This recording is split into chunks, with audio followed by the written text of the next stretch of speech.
Hey, this is Kirk Dieter. I'm the editor of Trout Magazine, and I'm on the North Fork of the South Platte River in Colorado, here to talk about reading water. This is a really good example of a run that has fish in different spots, and you need to think about how you're going to approach this.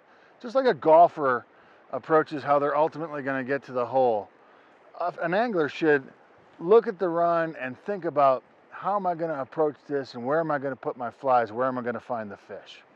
Okay, so what am I looking for here? I'm looking for changes.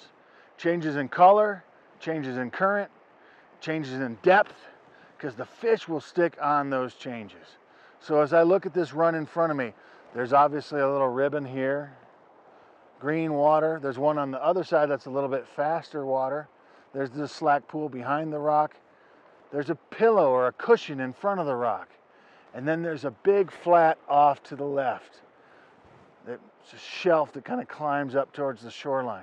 Those are all places where I'm going to put my fly, because those are all fish-rich environments. Now, the question is, in what order am I going to approach? I always go closest to the shore, out, typewriter style, and I always go back, up. Unless I see a monster fish that I know I want to get on that fish right away, I'm going to methodically plod my way up the river. So my first cast will go somewhere out here. Maybe I'll reach over into that other ribbon. I love the pillow, but I'm going to save that. I'm going to start working this flat. And fish, number one thing that anglers make as a mistake is they walk on top of their fish. Fish will stand, or fish will stay rather, 3 feet or closer to the bank often. And you will be surprised how big fish can be in very skinny water. And if they're there for a reason.